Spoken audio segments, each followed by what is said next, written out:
Okay, thank you. Jeremy Jacobs is our speaker tonight, and we thank him so much for being here. He has been married for 24 years and has 8 living children. That's a bunch.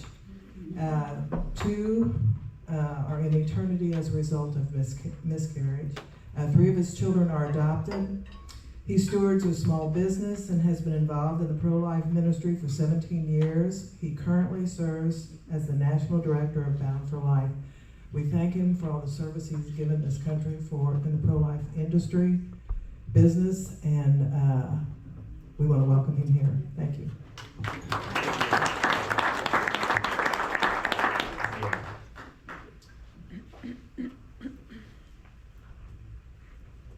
Let me make a quick adjustment here so that the PowerPoint looks better. All right, look at that, we're cooking. All right, well, thank you all for inviting me here. It's been a little bit of a whirlwind the last couple months as Amendment 3 has gone through a few challenges in the courts, and I've been speaking a lot more than I am normally used to, but I'm enjoying it, and I'm enjoying kind of going around different parts of the state and meeting a lot of people. I do want to point out Yvonne and just thank her. She's been a pillar and steadfast in the pro-life community, particularly in the St. Louis area, which is where I'm from, for longer than I've been involved in pro-life ministry, probably twice as long. So I look up to you and thank you for your dedication. All right, so let's see, is this working? There we go. She already gave me a little bit of introduction, so that's my family there. I have 3 adopted children and 7 biological children. 2 of them ended in miscarriage, so that's the 10 total, 8 living. My oldest 2, just if you're curious, I am a little older than I look. My oldest is 23. Both my older 2 are missionaries, so they're moved out of the house, and they are missionaries with Youth with a Mission, or YWAM if you're familiar with that. And then I've got 6 still at home.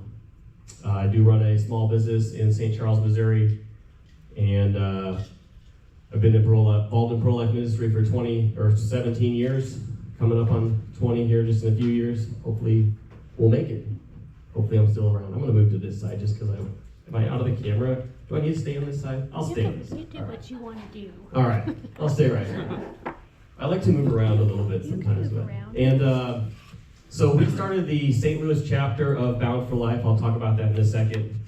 In 2007, and around 2012, I moved to regional coordinator, and then this last summer, I got moved to the national director. So the ministry is really based out of Washington, D.C. In fact, I'll be there next weekend. But I live in Missouri, so Amendment 3 is of particular importance to me. So Bound for Life.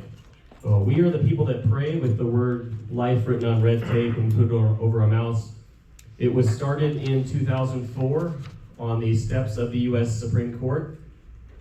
And it's a prayer-focused ministry. So we put tape on our mouths and we're there to pray. One of our mottos is, it's not a protest, it's a prayer meeting. So we don't really carry signs, we're just there to pray. We are identifying with the silent cries of the unborn when we put the tape on. And it's also just kind of a physical reminder that I'm there to pray, not to kind of engage in banter or argument with other people or even just casual conversation. So we pray in front of courthouses, started on the steps of the U.S. Supreme Court. And so we pray in front of courthouses and abortion clinics. In St. Louis, we primarily pray at the 8th Circuit Court of Appeals, which is downtown St. Louis on 10th Street. It is one step below the Supreme Court. And then sometimes we'll go pray at abortion clinics in the area. Now, there are no abortion clinics that are doing surgical abortions in Missouri anymore. There are 2 clinics over on the Illinois side that we'll go pray at occasionally. So we practice what we call informed governmental intercession. So we are praying for life, but we're also praying particularly for the area of government. We are paying attention to what's going on in government, whether that's the court system and cases like the Dobbs case. We were praying out for that when it was well before it got to the Supreme Court, because part of our mandate is to pay attention to what's going on in government, what's moving, including the court system, and pray for those things. So we're praying for our court system, and during legislative session, in my small business, I've gotten myself to the point, thank the Lord, that I don't have to be there every day. It runs not on autopilot, but it runs with people that do the jobs day to day. So during session, I go to Jefferson City one day a week and just engage with what's going on there. Part of my day is actually just prayer walking the building, because again, we're a prayer ministry. And then I'm paying attention to what's going on with pro-life legislation and how things are moving through the building, hopefully helping when I can. And so I've been paying attention to Amendment 3 since they were first filed back in March of 2023. So here's a little bit of just a timeline of where we're at. And this is, again, I want to kind of bring you into what's going on, because some of the background is informative on where we are now. The initial petitions were filed in March of 2023. Ballot summary language was written shortly thereafter, like a couple months later. In my opinion, so full disclosure, I didn't vote for Ashcroft, I voted for Bill Eigel, but it doesn't matter. I still think he did a good job. So just because I voted for one doesn't mean that I hate the other. I think Ashcroft and Bailey both did an excellent job delaying it in courts, but they did as much as they could, and they had exhausted what they could by November of 2023. So then the Missourians for Constitutional Freedom, that's the side that is pushing this amendment, they started their signature gathering in December of 2023. They turned them in March. They got validated. On August 13th, what's not on there, I haven't updated this slide, is the court battles that just happened a couple weeks ago. Obviously, they failed. But I will make a note about that a little bit later, because there is some important information that came out in those court hearings. One thing to be aware of is, whether it's this one or any other one, we have two processes that run in parallel for amending our state constitution. One is a resolution process. It starts in the House or the Senate, and it gets passed by both chambers and then put before the voters. So Amendment 7 on your ballot, and I think 5, but I might be wrong, but definitely Amendment 7 comes out of the legislature. The other process is initiative petition. And there's an important distinction here, because when it goes through the legislative process, it has some rigor to it.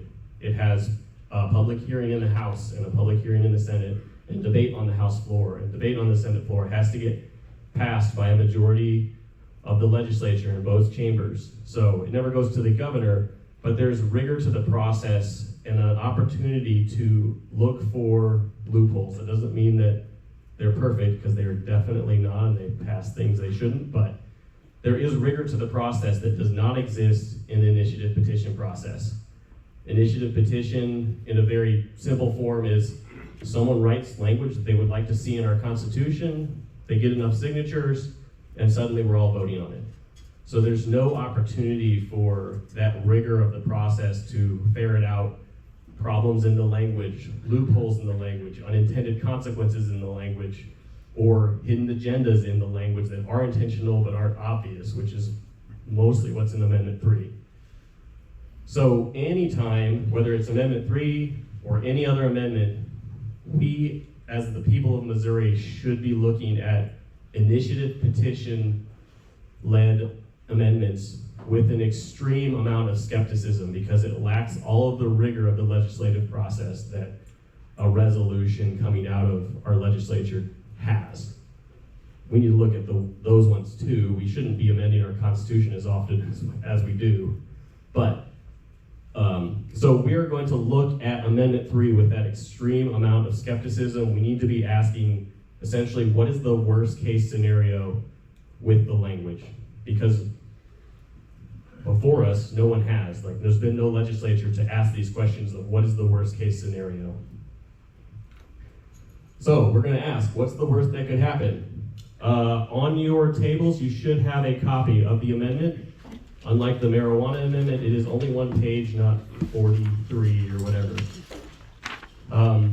I took most of you, or some of you may have seen the underlined version that comes from the Secretary of State's website. I took that and retyped it in Word so that I could add highlights. Those are your copies. So I've marked it up a little bit just to kind of highlight some of the problem areas in the language and to help me when I'm talking to someone. I can draw my eye to a certain area of the language a little faster. So feel free as I talk to kind of mark this up and use it when you're talking to other people, because that's what I want you to do. We're going away from here. I want you to go talk to your friends and neighbors and tell them all of the problems or some of the problems with Amendment 3. So I'm gonna hit a handful of issues. I could spend probably 6 hours talking about all the issues. There are probably 40 or 50 issues that I could hit if I wanted to with Amendment 3. We're just gonna hit a few of them.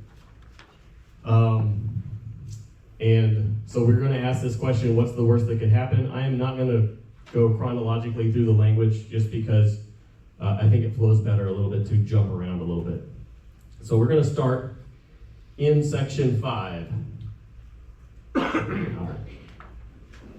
Okay, section 5 reads, no person shall be penalized, prosecuted, or otherwise subjected to adverse action based on their actual, potential, perceived, or alleged pregnancy outcomes, including, but not limited to, miscarriage, stillbirth, or abortion, nor shall any person assisting a person in exercising their right to reproductive freedom with that person's consent be penalized, prosecuted, or otherwise subjected to adverse actions. Okay, adverse action. This is a lawsuit, okay? So when we're saying that no person shall be penalized, prosecuted, or otherwise subjected to adverse action based on the actual, potential, perceived, or alleged pregnancy outcomes, this removes the ability to sue for medical malpractice. So on its surface, Amendment 3, we'll get into some other areas, but on its surface, Amendment 3 is about abortion and legalizing abortion. So the Missourians for Constitutional Freedom are going to say this is about legalizing abortion in the extremely rare cases of rape and incest, and abortion through viability, whatever that means. We'll get into that later too. But this language here removes the ability to sue for medical malpractice. So again, on the surface, if this is just about abortion, this would mean that a woman who's injured in the process of abortion, like Amber from Georgia, she's been in the news the last couple of weeks, if you're aware of that story. She was injured by the abortion industry. Her family, unfortunately, she died. Her family would be unable under this amendment, if this is in our Constitution, to sue the doctors because of that injury. The other thing that is a concern here, and there is something to be concerned about for everyone. Now, you're probably not going to convince someone who's extreme left to vote against Amendment 3, but if they're actually willing to look at it, there's stuff in here to hate for just about any people group. This says it doesn't matter what the outcome of the pregnancy is.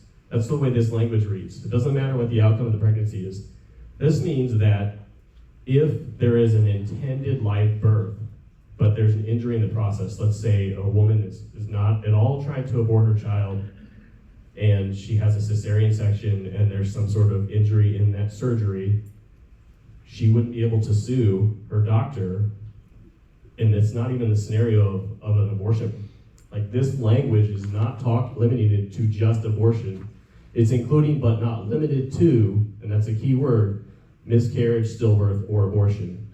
So when you see the words not limited but not limited to, it's twice in the language, What you're reading behind that is simply a list of examples. It is not an exhaustive list of examples, because that key phrase, but not limited to, means there are other things that are not written here that are included. And it's clear the language is all around just pregnancy. So this would remove medical malpractice lawsuits for people who have gone through an abortion and been injured, but also who just, maybe their child had cerebral palsy or some other complication and there was an injury in the process. This language would potentially remove that ability to sue. It also legalizes infanticide, and here's why. So, because it doesn't matter what the outcome is. So, it doesn't matter if there was an attempted abortion and the child was born alive and then they just let the child die on the table. And this is happening in our country right now.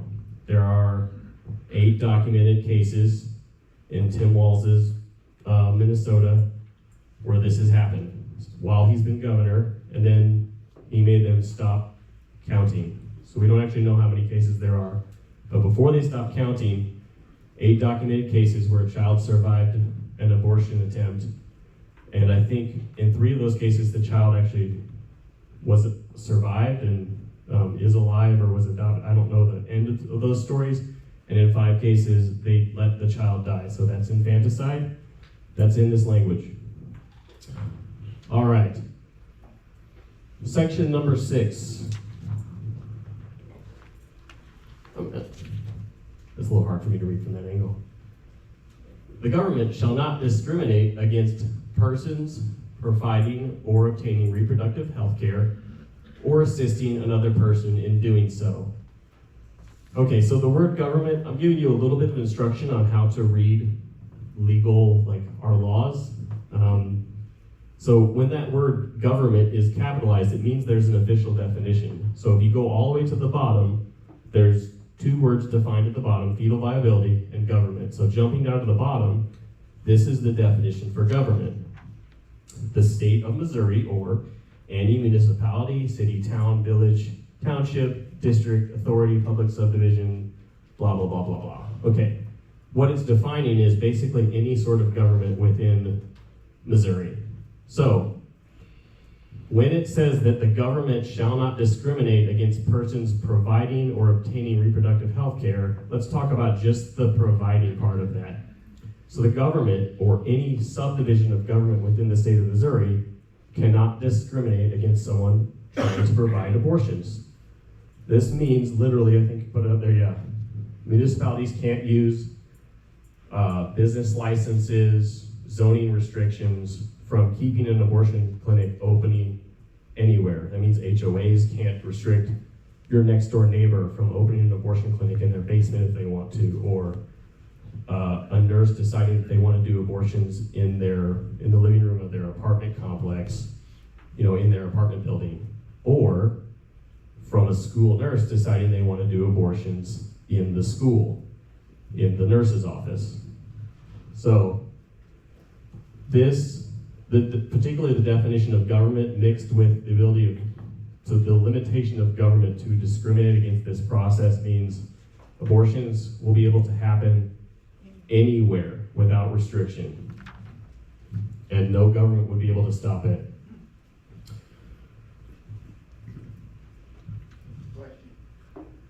Sure. How broad does the word persons play in this sentence? Well, if your question is, it's any person providing or obtaining. So you're talking about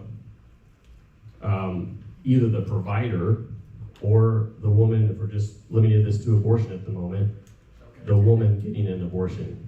The government wouldn't be able to discriminate against them or basically stop them. Is it not broad enough that I could perform an abortion and they wouldn't hold me responsible? I mean, I'm just being the devil's advocate here. This thing's wide open. They classify it under medical professional Yeah. in the beginning. Yeah, there is language that talks about a medical professional in here. So, It's vague too, but- yeah. You're, in one sense, if you just focused on this, you could read that in there. There is other language there that is really vague about medical professional. All right, abortions through all 9 months of pregnancy. So section 4 says, notwithstanding subsection 3 of this section, the General Assembly may enact laws that regulate the provision of abortion after fetal viability, provided that under no circumstances shall the government deny, interfere with, delay, or otherwise restrict an abortion that in the good faith judgment of a treating healthcare professional is needed to protect the life or physical or mental health of the pregnant person. Okay, this isn't up here, but you should note that the word woman is not anywhere in this language. They use person or pregnant person, okay? So you will not find the word woman because they don't know what that means these days. It's actually a couple places in the language, but here's a treating healthcare professional language. Current statute, actually I think it's on the slide at the end, so we'll go over that later. The current statute does define that a physician needs to determine if an abortion is necessary. And there are exceptions, just by what the other side's going to tell you, there are exceptions and allowances for the life of a mother to have an abortion, okay? What's not in current law, why this opens it up through all 9 months, is because of the word or between physical and mental. So this is to protect the life or physical or mental health of the mother. These are not capitalized words, which means they're not defined terms. So if we look at just physical for a moment, what is protecting the physical health of a mother? So if a mother comes in at 8 months pregnant and says, my wife's been pregnant 7 times, I've got my ankles are swollen, my back aches, and everything hurts, and I'm done. And the treating healthcare professional, again, not a doctor, there's something called an abortion doula. So if you're not aware of that, there are things called abortion doulas in Missouri. Their job is to help women have abortions, okay? And they're a healthcare professional that are paid for the more abortions that women do, okay? So the treating healthcare professional says, we want to protect your back, your physical health. This is an exception. Sure, you can have an abortion at 8 months or 8.5 months, right up to all the way up through birth, okay? So the physical health alone is a massive door that allows anyone to have an abortion at any point in pregnancy. The mental health, again, is another massive door. So same scenario, a woman comes in at 8.5 months pregnant and says, I don't even have a crib yet, and I just lost my job and I'm having a lot of anxiety. I need to protect my mental health because of this anxiety. So sure, you can have an abortion because we're going to protect your mental health. We don't want you to be stressed out, okay? I'm a man, but although mothers in the room could probably attest to having anxiety at some point over being a mother. So these two terms just open the door wide and basically allow abortions through all 9 months of pregnancy. So this is not, as the other side is going to say, just about abortions through viability. The language opens the door for abortions at any time for almost any reason. Okay, the other definition at the bottom is the definition for fetal viability.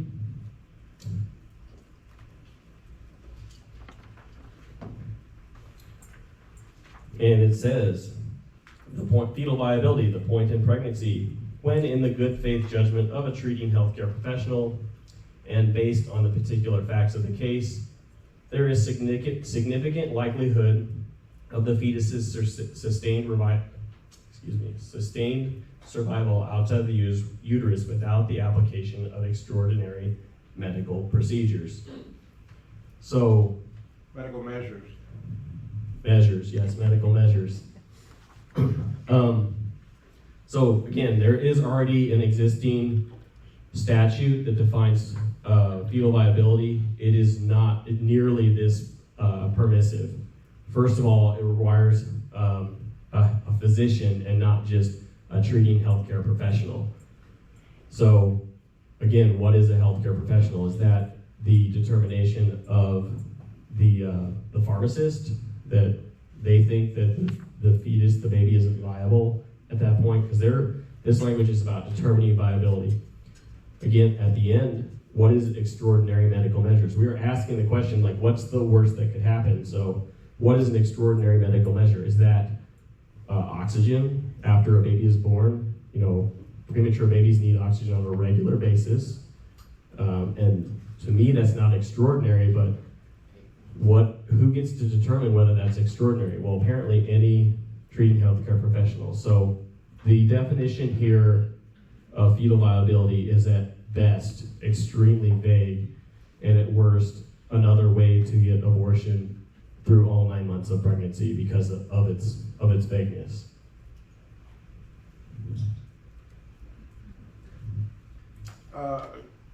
There's just a question. It says outside the uterus. That mean when the baby's born already?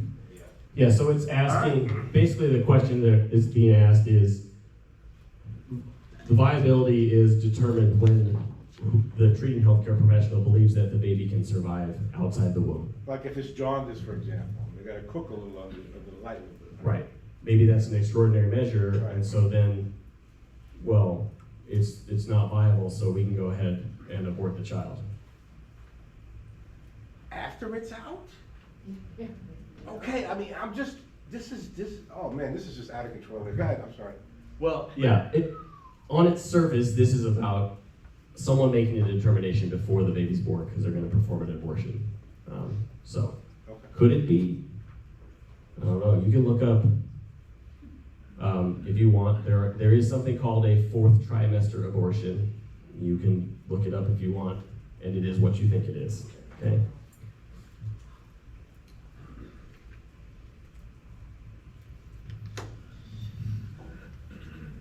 Okay, so section 3 is the section that removes all your parental rights. Section 3 says, the right to reproductive freedom shall not be denied, interfered with, delayed, or otherwise restricted unless the government demonstrates that such action is justified by a compelling governmental interest. And I'm not going to read the rest of that. Okay, so the way this opening sentence reads is that no one can deny, interfere with, or delay, or otherwise restrict except the government. The government does get something of a carve out here. If you read the rest of that, it puts very hard limits on the government's ability to have a carve out from that opening sentence. But what's not in here is parents or anyone else. So the only entity that gets any sort of government or carve out from that opening statement of being that reproductive freedom shall not be denied, interfered with, delayed, or otherwise restricted is the government. This means that parents cannot deny, interfere with, delay, or otherwise restrict the process of getting an abortion. We will have to wait for, well, hopefully we don't have to wait, but if this were to get in our Constitution, we would have to wait for cases to play out to figure out where the limits are. But we're asking what's the worst that could happen. Let's say a 13-year-old girl comes home and says, hey mom, I'm pregnant and I want to go get an abortion. And mom says, you know, your dad's gonna be home late tonight from work. Let's wait until tomorrow, let's have a conversation around this. Is that a delay? Is she in violation of our state constitution now because she just delayed the process of getting an abortion? On its face, that's what this language says. So, with a strict reading of this language, you would say that what needs to happen is mom needs to grab the keys as soon as 13-year-old daughter says, I want an abortion, and say, well, get in the car, we need to go now because I don't want to delay this process. So this removes all of your parents' rights to be involved in the process, to even if you're, you know, pro-choice and you still want to have a conversation with your daughter around this, This removes your parents' rights to even have a conversation around having an abortion. Is it bad enough yet?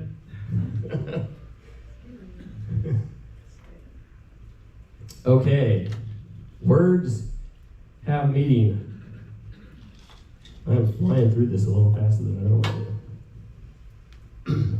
We'll have a large question and answer session, and I can tell stories. So, okay, so words have meaning. Progressives, as many of you are aware, probably they shift the meaning of words over time, and conservatives are generally playing catch up. I am not old enough, but I do know that the word gay had a different meaning 60 years ago than it has now. Diversity, like the left chooses terms and begins to change the meaning of that term and then use it to shift culture, and the conservatives are usually playing catch up and realizing, oh, that doesn't mean what I thought it meant. Okay, so this is happening with the term reproductive health care right now. So a few years ago, I noticed that the pro-death side of things stopped using women's health care, partially because they didn't know what a woman was anymore, but also because they wanted to take this term reproductive health care and begin to change its meaning. So the right has generally thought this term means abortion. It includes abortion, but it means a lot more. So what I want you to do is recalibrate your brain. Anytime you hear the word reproductive health care, I want you to think reproductive organs. So any health care around your reproductive organs is reproductive health care. It's not just abortion. This is a screenshot of Boston Children's Hospital. If you can read it, it says transgender reproductive health services. And I know you probably can't read it, but down here highlighted is hormone therapies and gender-affirming hysterectomies.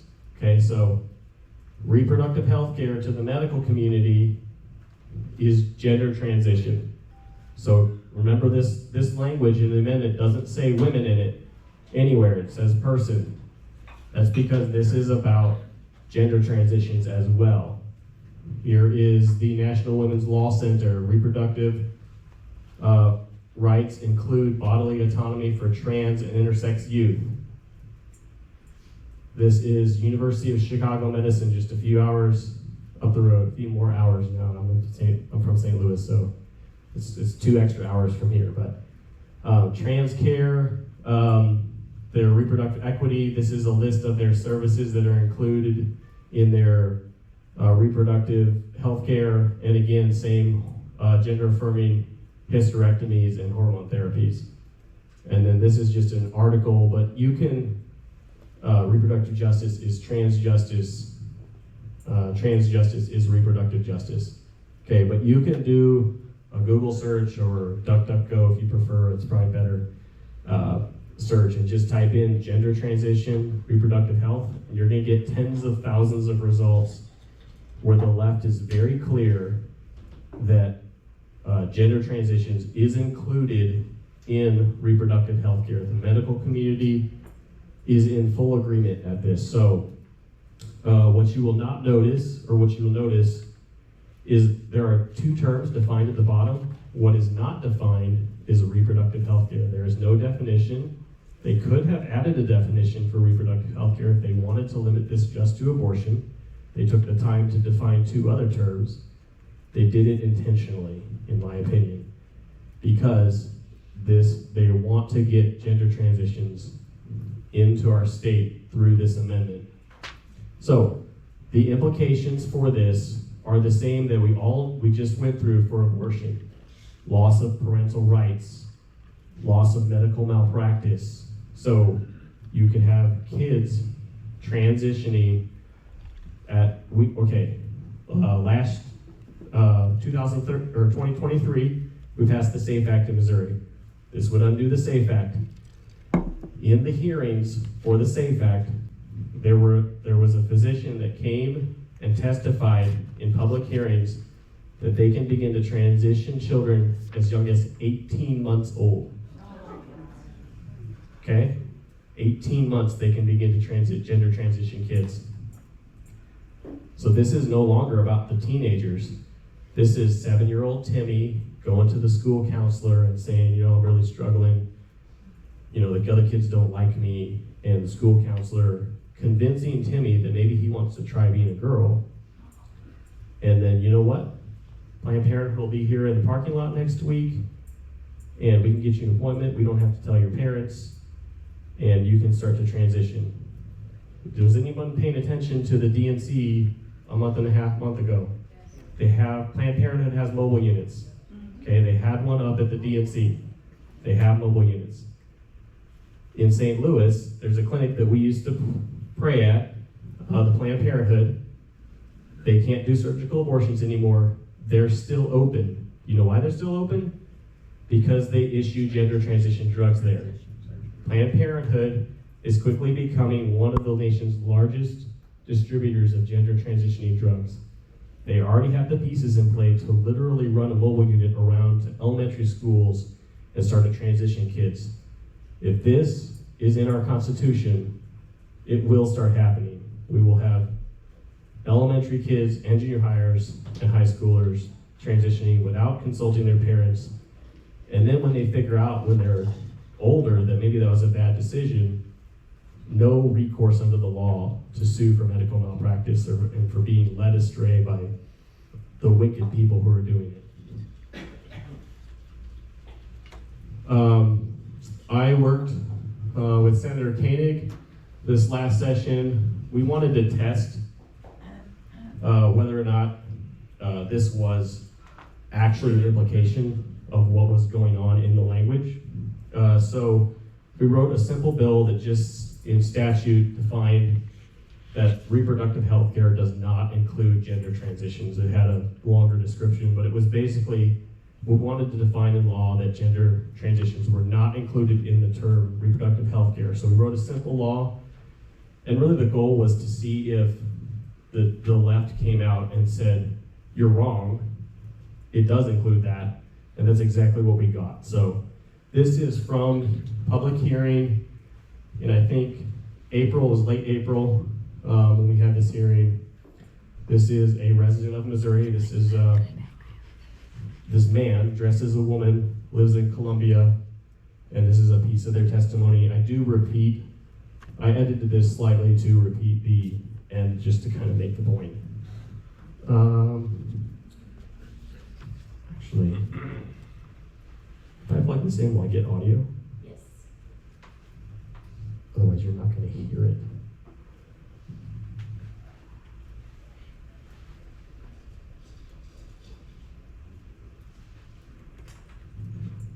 Yes. Good morning, can you guys hear me all right? My name is May Hall, I'm a resident of Columbia, and It's coming through the projector right now. Let me Hold see the if I mic can. in front of the speaker, the Just hold the small mic in speaker. front of the speaker. It's coming from the projector now, right here. Oh, did you? She could hold the mic. Try that.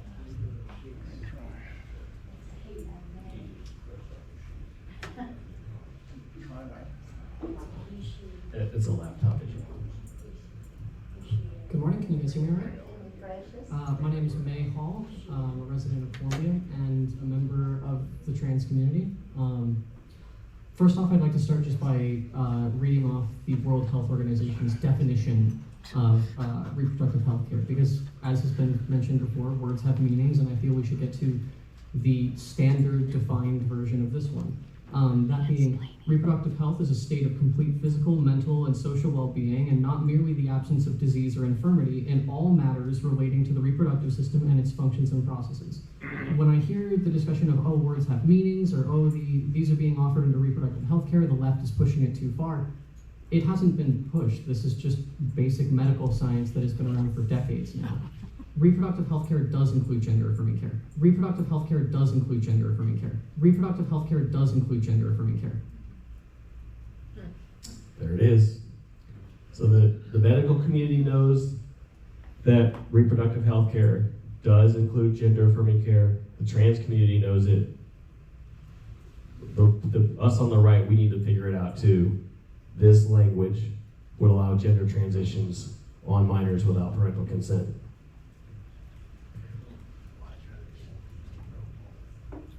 Okay, I already went through all those. And I already told a little Timmy story.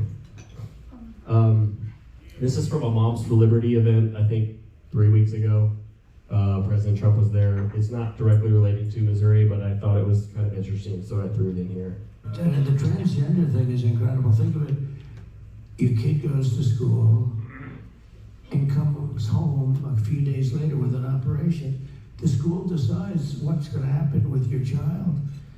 And you know, many of these childs 15 years later say, what the hell happened? Who did this to me? They say, who did this to me? It's incredible. And that's what's going to happen. You know, we know that the woke agenda is in schools. It's not just, I know I'm from a metropolitan area. It's in rural areas. I just heard about a school maybe last week in this area of the state that there was a test and they were asked like how many genders there are. I saw a screenshot of it. I think it was from Farmington area. It is in rural schools as well. Okay, Q&A. You guys have asked a couple of questions along the way, but what questions can I answer? Okay, hold on until we get a mic. Okay. That's my wife, by the way. Raise your hands and I'll come to you. With just seeing that transgender man at the state capitol, why is that not put out as an advertisement on TV so that whenever people say we want to vote no, that we see what it means? I mean, I heard that never says it in here, but so nobody knows that this is anything but abortion that I've talked to. I even asked my pastor. Mm-hmm. He had no idea. It's up to us to educate the public because you're right. No one knows about this. So I was looking at the language in, I think it was February of this year at the amendment, and the Holy Spirit highlighted the language to me and really led me down this path of looking at the language to decide that, or to figure out that this included gender transition. So, and then because I was going to the Capitol once a week, I started raising the alarm there, and then started talking to Senator Koenig, and we did this bill because I was looking at the language going, I think this means gender transitions, and doing Google searches and realizing like, oh yeah, this definitely means gender transitions. But really up until this spring, no one in the state knew that this was an implication. So we're just figuring this out essentially in the last 6 months, and we have to educate people that this is, fortunately, like Senator Hawley's running around saying it now too, and I'm glad he is, because people need to know, but the only way we do it is to talk about it. And I know that's probably uncomfortable for pastors to talk about, but they need to. How can we expose where this language come, or do we know where this language came from and who wrote it? Can we use this in some way to battle what this demonic deal is? Because that's all it is. Well, I mean, Missourians for Constitutional Freedom wrote it. Missourians for Constitutional Freedom, they're the people who submitted that's the entity. You want to know her name? Anna Fitzjames is the lady behind this. I don't know if that helps a whole lot, but I think Bloomberg just donated $1 million yep, to that like PAC. 2 days ago. Yeah, I thought so. There's a lot of out-of-state money coming, and it's not. So Ohio just faced this last year. They had $60 million come and push their amendment through, and it passed, unfortunately. There's only a couple states that have the reproductive health care language in them. Ohio is one of them. There's 10 states facing an amendment around abortion right now, It's us in Maryland that have this reproductive health care language in it. The rest of them just say abortion. They don't use this term. So it's clear what they chose not to just use the word abortion like the 8 other states are doing. But Ohio had $60 million coming to their state to pass it. Right now, we're lucky, if you can say that, because we've only probably got about $20 million in the state for them to pass it. So this is winnable. This is winnable, but we got to do the work too. I think it's interesting. Michelle and I look at each other every time something like this comes up, but certainly that it was mentioned that it's the WHO who defines reproductive health care. This is America. We define. Our medical professionals that we are supposed to trust should be involved in negating who defines what a medical term is, not the World Economic Forum that is trying to do, the World Economic Forum, the UN, UNESCO in our schools, and the WHO. I mention the WHO because Biden just signed the compact and turns our sovereignty basically over to them in the case of a defined emergency, not limited to a medical pandemic. So what if the emergency is mental health because of gender dysphoria? And then it goes even farther than this. We have to get this international cabal out of our legislators, into our legislators' minds. I'm talking to you. This guy gets it, okay? I mean, he does. Introduce him. Well, this is Steve Jordan. Steve is our newly elected, almost. Primary. Yes, made it through the primary. Republican. He's taking over, will take over for Herman Morris. And we congratulate him, don't we, on his success. And another thing about Steve, I've called him directly 1,000 times, and he has been in a meeting. And can I tell the story about speed dating? Okay. So I called Steve. I want to ask him a question. I'm trying to, get some information who to contact about something. And he answers the phone. And now it's Steve. I said, "Hey, Steve." And I asked my question. He said, "You won't believe what I'm doing right now." And I said, "Guess not." He was in Kansas City at that little thing. Remember when Lisa Panette and girls told us about how they entertain our new electeds? He said, "I'm speed dating right now." I thought, well, now that's odd. And I said, I'm afraid I'm only imagining what's going on there right now. And he said, "Well, I have to stand in front of a lobbyist. And when the bell rings, they move and I get a new date." And my wife was a little concerned about that. So Steve's going to say something. Here, I'm going to turn the microphone over to Steve. We appreciate you much. Don't change. Well, I know I'm not going to fit in very well up there, and I'm okay with that. Jacob Turner has come within a gnat's hair of getting elected, and we want him in 4 years. Berger and what's my buddy's name that wrote the first, Jason Bean. I read this bill. I called Jason. I said, "Tell me about the water bill. I don't understand the language." He said, "You don't think it's tough enough?" I said, "I don't know. One page it says you can export water out of Missouri. The next page it says you can't." I know this is nothing about abortion, but he never called me back. He never sent the language to me. He never done anything besides hope I go away. Well, I don't go away. I post it on Facebook.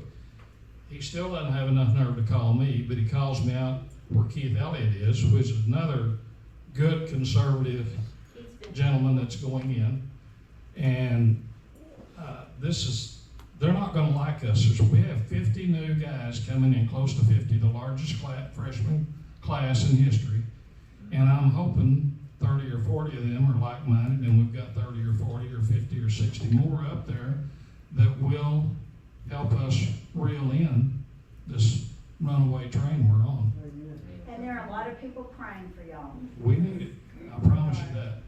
Yeah, that's all I've got to say. I appreciate your prayers, and we'll do the best we can. Another question here. If you guys will raise your hand, I'll get to you. Stay in order. I guess it's not more of a question, it's more of a call to fight. So I was at the meeting the other day for voter integrity and Dr. Frank there. And one of the things he said just kind of just riled me up. And anyway, the one thing he said was, we just had this bill passed, and that he said, so just know that it's coming and it's going to pass, because they put, and I guess that was Ohio, they put all this money in and they're going to do it to you, so just get ready, it's going to pass. And I'm going, don't tell me that I can't do anything, don't tell me that it's going to pass. You know, we all have grandchildren or children, and to think that somebody's going to do that to them, behind their parents. I know this term parenthood, they say always use the term parenthood, because that's your parental rights. Am I correct when I say that? When they say the language, use parenthood instead of I'm the parent? Parents' rights instead of parental rights. Okay, yeah, but I've just heard it said use parenthood. Okay. But anyway, but this negates all that if it passes. So, I'm just calling for a call to action about taking these brochures and putting them in your churches, because 1776, the church got involved and we had a revolution. In Germany, it was too late, and by the time the churches got involved, and then they had the Holocaust. So, stand up, do a little talk at the beginning of your church. Just say, hey, I have something to say. I did that last Sunday and handed out posters for everybody to take home with them. So I'm just that's just what I'm pointing on. It's just a call to fight. Thank you. I have a question. With the signs that we have current in front of us, I've had mine in my yard for a week, since last week. I had people walk by my house repeatedly all day long. I don't get to speak to them. Today I had 2 contractors at my house. They were together. One brought up my sign. He says, I don't understand it. What's going on? And I started trying to explain it. One had some information that abortion was back up for grabs. The other one was completely clueless. I'm thinking about, I had an opportunity to kind of talk it through. What little I understand, and I'm learning more. That sign doesn't give the people walking past my house the proper information, because the one contractor said, I see the signs also that say, vote yes on 3. Mm-hmm. They need to know why. There's so much more has been indoctrinated into that. And I'm sorry, but that sign, as good as it is, doesn't help people understand that well. Yeah, well, I understand what you're saying. I'll defend the sign a little bit, and I'm not behind the sign at all.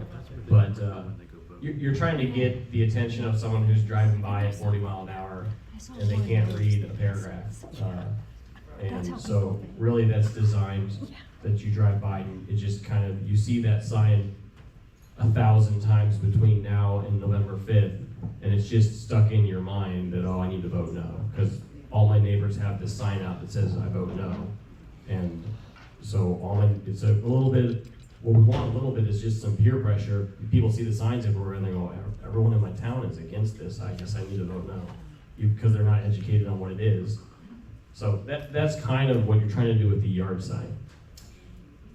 Jeremy, I'd like to point out, and thank you so much for your comments, that money is an issue, and these signs are provided free. Mm-hmm. They're free all over the state. There are people spending their own time and their own money running them all over here or there.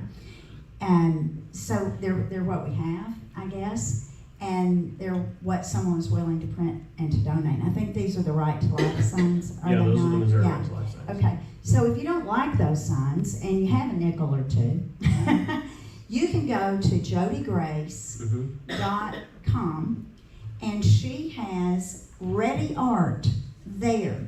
You can print your own yard signs. or have them printed. You can have them printed locally, and it'll bring up the trans issue. There are I think four different ones that hit on different points that we hate in this amendment. And Jody Grace's pamphlet or brochure palm card is over here, which helps. So there are other resources if you don't like these. These are just the ones that are provided free. And Dave Jansen, yes. And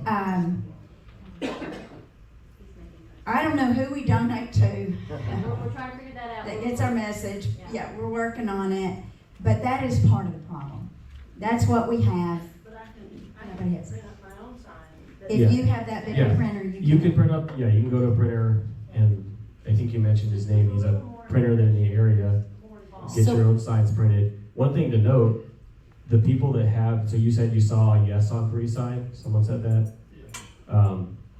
They are selling those for $25 a piece. They are not giving them away for free. You cannot get them for free. So the people who have them, they paid for them. And why shouldn't we be paying for, I'm not saying don't take the free signs. Take the free signs, put them up in your yard. But if you want to pay for a sign that says something different, by all means, the other side definitely is. And David Jansen, locally, Jansco, the one, his billboards, he is doing billboards and making signs. He just said that in a meeting we had today. And so if you want to donate to David Jansen, I can get you that information. Just get a hold of me. All right, Michelle? Just a couple of points.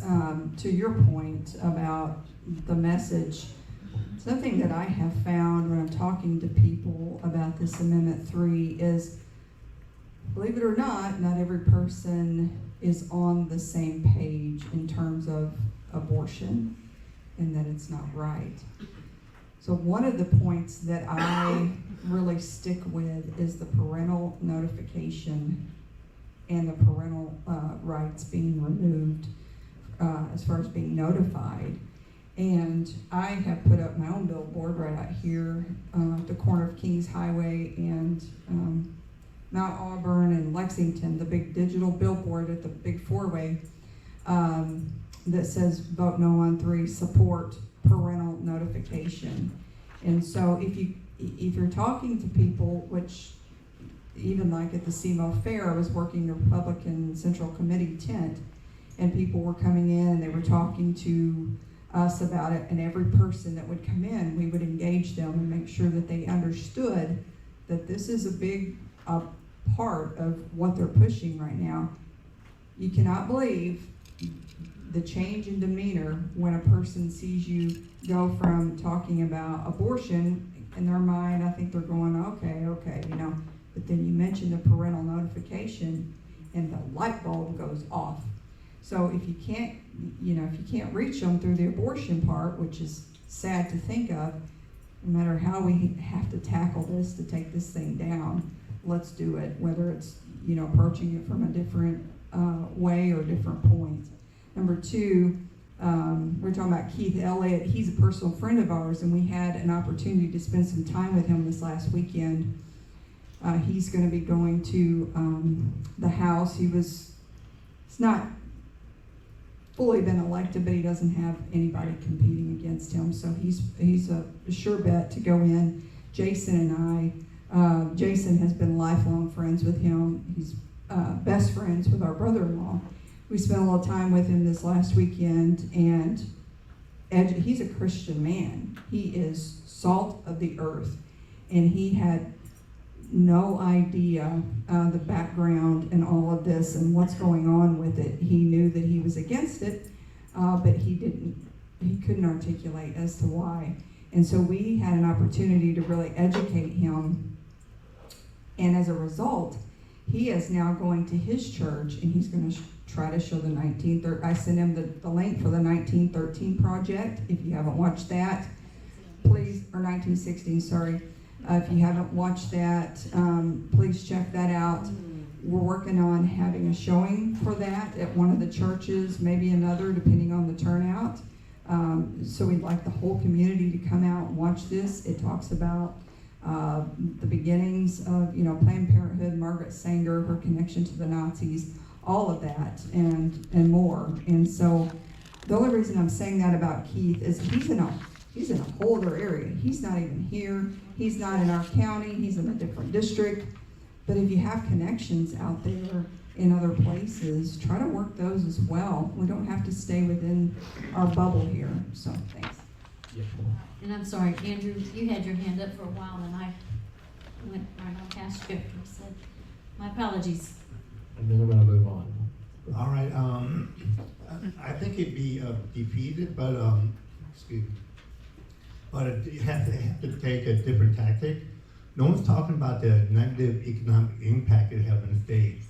If anyone ran the numbers since abortion started and how much we're losing Social Security after 2,000 people, 2,000 per person per year, that's going to be at least a negative of $1 billion a year from the state of Missouri coming into the economy, won't be coming into the economy mathematically.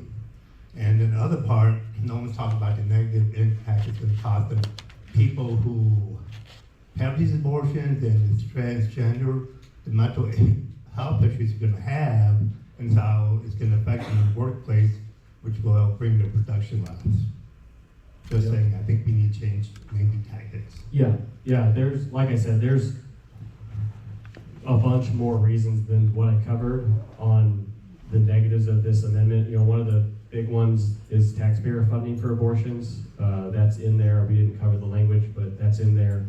And, in terms of talking to different people, you're going to find different things hit differently with different demographics. So a young male is probably going to be, I've heard anecdotally that they are really affected by the taxpayer funding, because they're young and they're trying to earn their way, and so they don't want more taxes, and so when they hear taxpayer funding for abortion, that can tip the scale for them.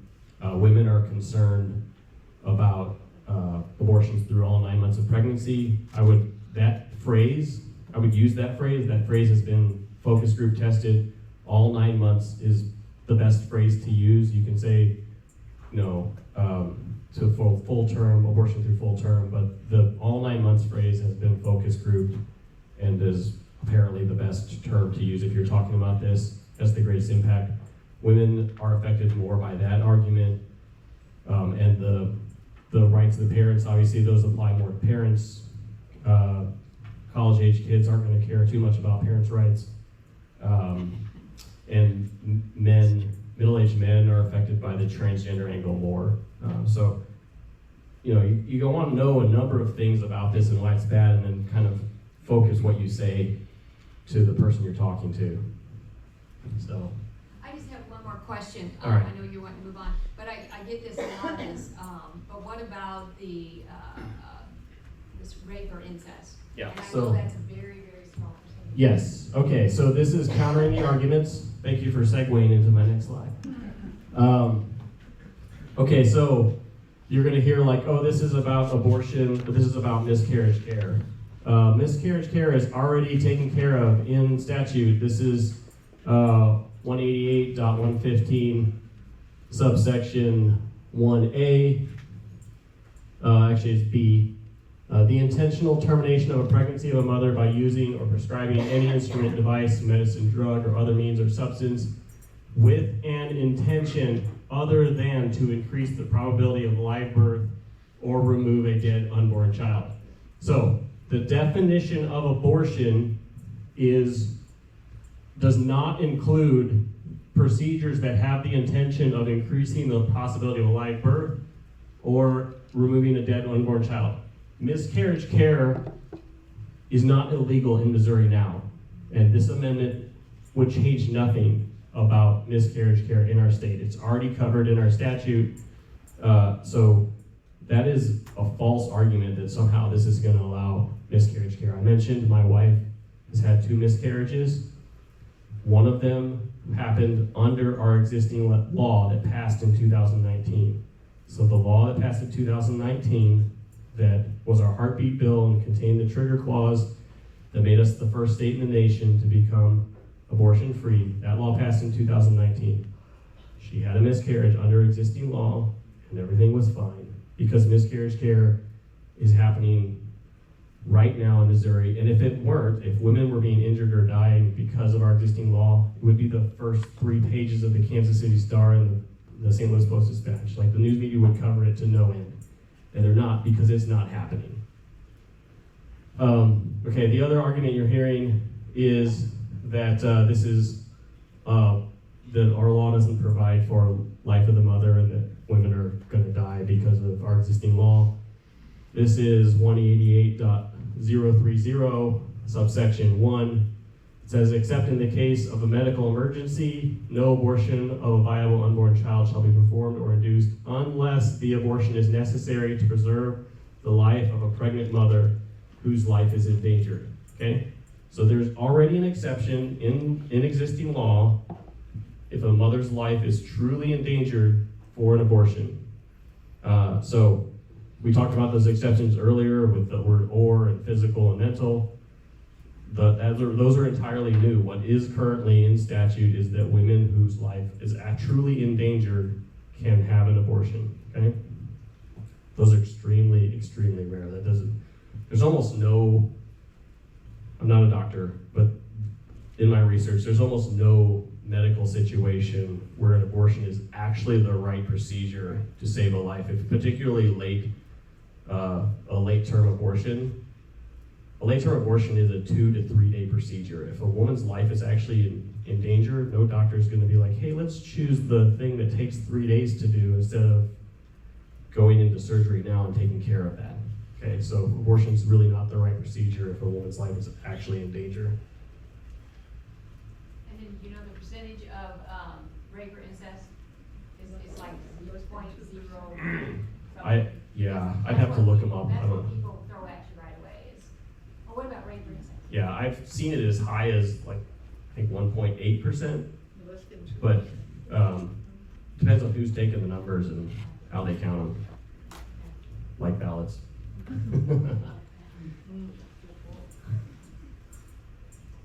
Okay, so what do we do about this? We've talked about this some. You can definitely give to organizations. I don't represent any organization that's taking money. So, you know, you guys are, with Guardians, are figuring out something potentially locally. You want to stay local, great, I would encourage that. But giving is a way to get involved. Pastors need to be involved. Ohio faced this, as I said last year. If the church had turned out to vote, they wouldn't have this wicked amendment in their state constitution. But they didn't turn out like they should have.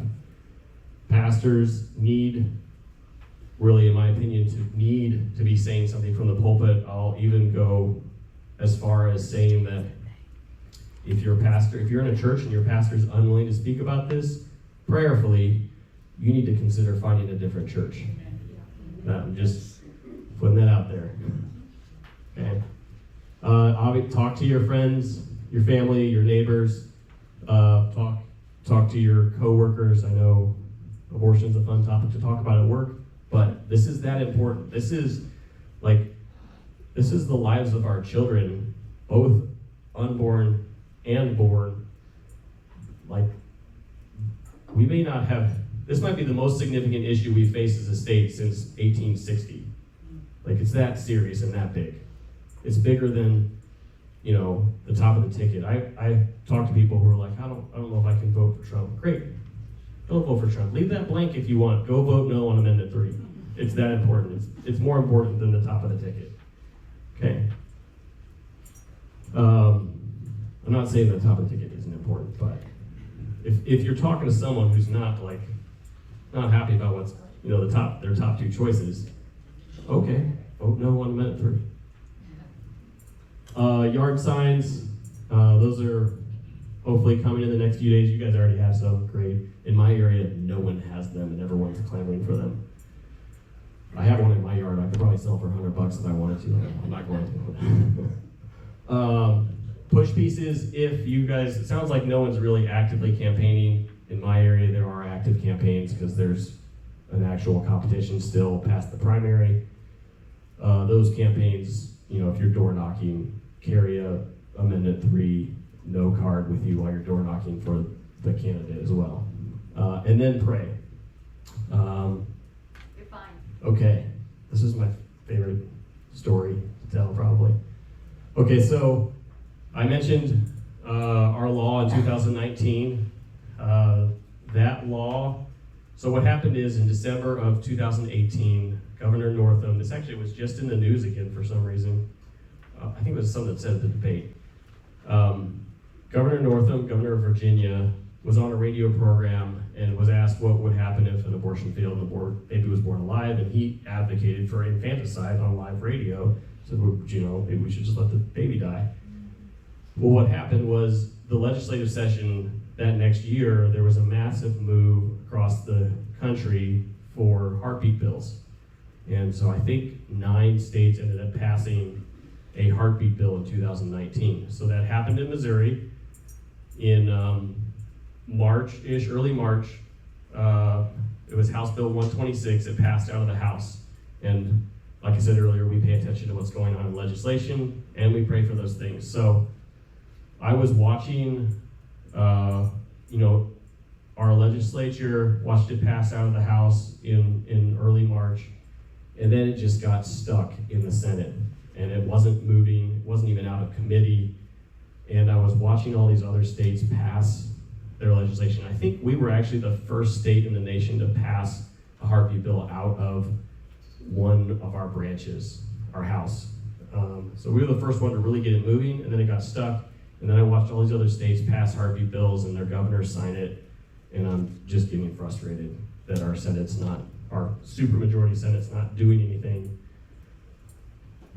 So mid-late April, my wife started having dreams. So let me talk about dreams for a second. Dreams are an important way that the Lord speaks to us. You can look in the Old Testament before the law, if you know your Bible. You've got Joseph and Jacob. Jacob's ladder is a famous dream. Joseph is a famous dreamer, both having them and interpreting them for other people. Those are before the law of Moses. Then you've got plenty of dreams, Daniel, dreamers that are during the law of Moses.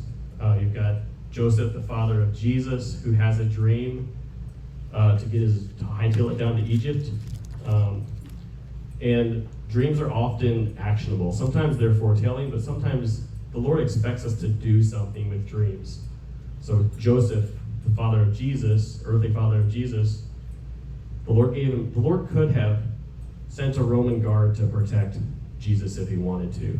What he chose to do was to give Joseph a dream and expect Joseph to take action on what he was told in a dream.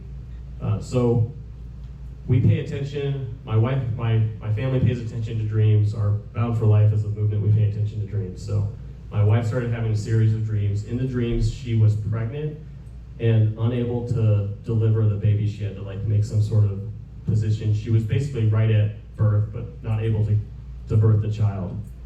And then she also had a dream during that period where she was having breakfast with our then state senator, Bob Onder, and he was bleary-eyed and had been up all night long.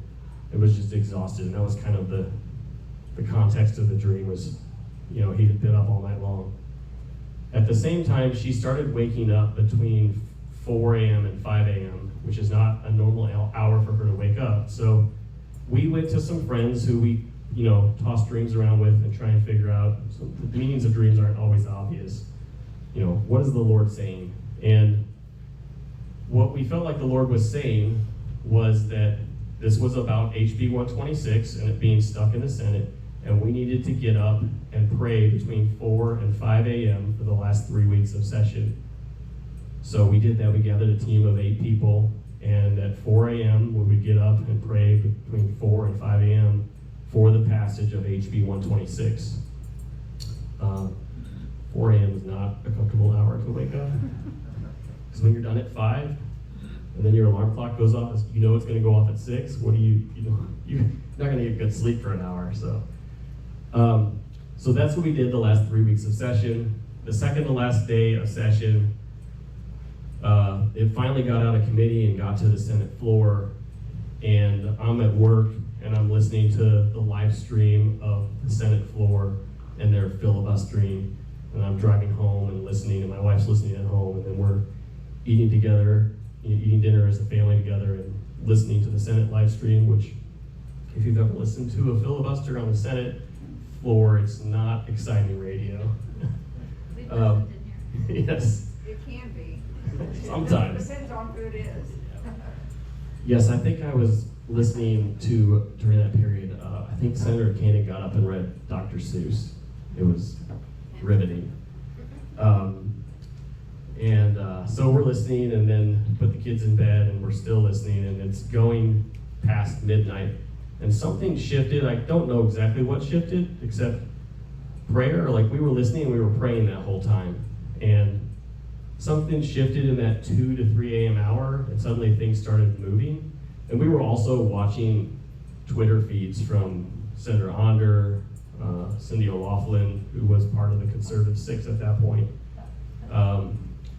and other people who were, I don't know what's happened now, but at the time, there were 6 senators who really championed HB 126, and she was one of them.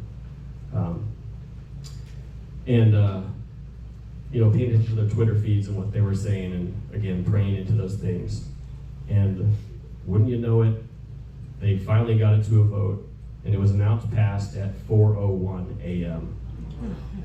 You can't tell me that prayer didn't push that thing across the finish line. It's not to say that the actions of our politicians or activism isn't important. It is, but prayer is important as well. And so, as much as we can do the activism stuff, we need to be a praying people, and we need to be praying against Amendment 3. So, thank you for having me. There's a little contact information for me. That's my email address. You can find out, boundforlife.com is the international movement if you want to find out more about the movement itself.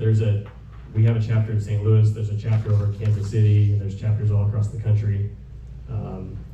So if you want to find out more about just Bound for Life, you can go there. If you want to find out more about our chapter, you can look up Bound for Life St. Louis on Facebook. I have a ton of Amendment 3 material posted on that Facebook group, videos breaking down little shorts, like less than 60-second shorts, as well as long form videos talking about Amendment 3 materials, both things that I've made and things from Jody or things from Missouri Right to Life or whatever. We're just trying to resource people, so there's a ton of stuff there.